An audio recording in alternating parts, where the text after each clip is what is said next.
Hello, good morning mga friend. Kumusta na po kayong lahat? Ngayon ang ating lulutuin. Our menu for today is munggo. Yan. Every Friday talaga naman, usually mga tao, munggo ang kanilang mga menu. Ngayon, kaya magmunggo tayo.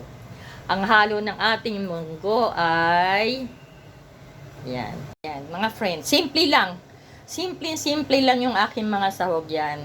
Meron ako na hibe, yan, bawang, sibuyas, kamatis, at saka itong konti chicharon, chicharon baboy, tapos may paminta, yan. Ito, marami akong maglagay ng dahon ng, ayan, dahon ng ampalaya. Masarap to pag maraming dahon, yan. Ayan ang mga friend, oh. Nagisa ko na sila. Nagisa ko na, ayan, sinama ko ng lahat. Ayan, sinasangkot ko na siya bago ko ilalagay yung pinalambot kong munggo. Ayan, ganyan lang siya. Ayan, sama-sama siya. O ayan, luto na yung ating munggo mga friend. Ayan, o. Ayan, ayan. Maraming dahon ng ampalaya. Ang pinaka-the best talaga mga friend. Ayan, tsaka meron tayong pata. Ayan na.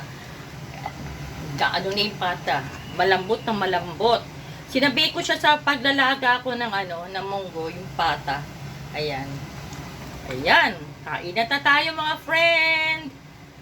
O, kain na. Luto ng ating munggo na may pata.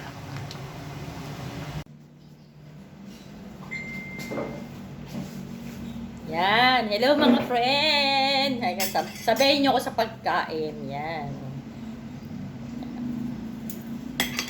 Alam nyo, paborito ko itong munggo. Yan. Yan. Nilagyan ko na. Ang pinakasahog ko is pata ng baboy. Yan. Ginyamihan ko siya ng ng dahon ng apalaya.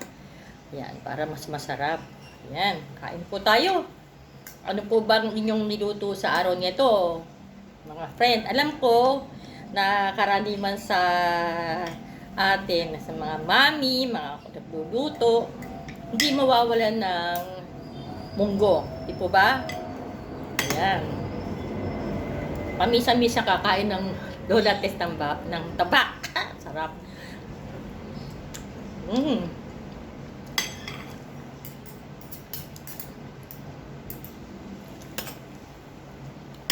Kain po, kain tayo.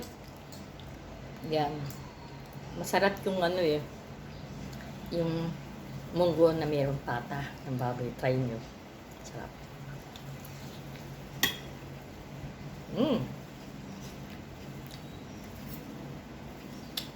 Perfect. Nilagyan ko rin siya ng hibe. Yan, magandang combination yan yung lagi yung may hibe, may hipon. Iba nga po nilalagyan nila ng nilalagyan po nila ng bagoong yung konti yung Ako naglalagay rin ako pag yung hindi pata. Nagtitimpla ako ng bagoong lamang. Yan. Masarap. May bagoong alamang. O kaya ito kamukha to hipon. Yan. Pare-pares din naman yung lasa yung bagoong wari niya sa hipon kaya masarap din siya.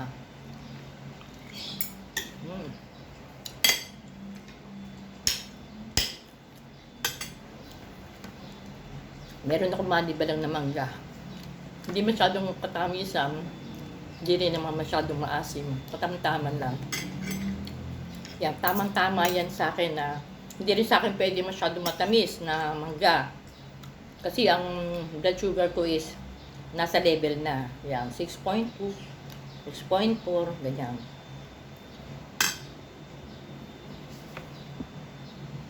Sa hindi pwede na Yan.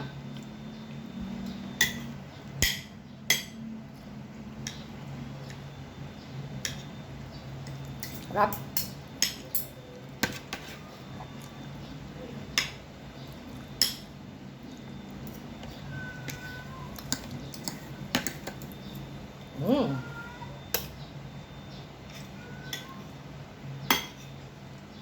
Wala pa yung mga anak ko, wala pa alas 12. 11:35 pa lang. kumain na ako. Nagugutom na kasi ako eh. Mhm.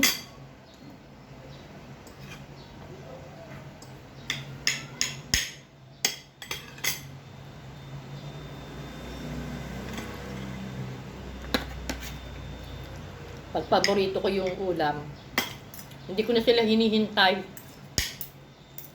Nauna na ako.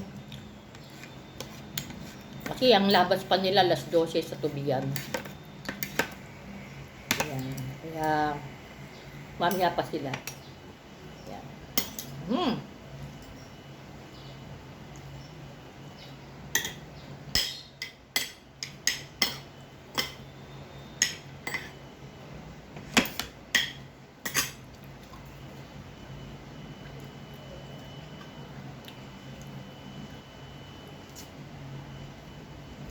Tsaka mangga. Ayan.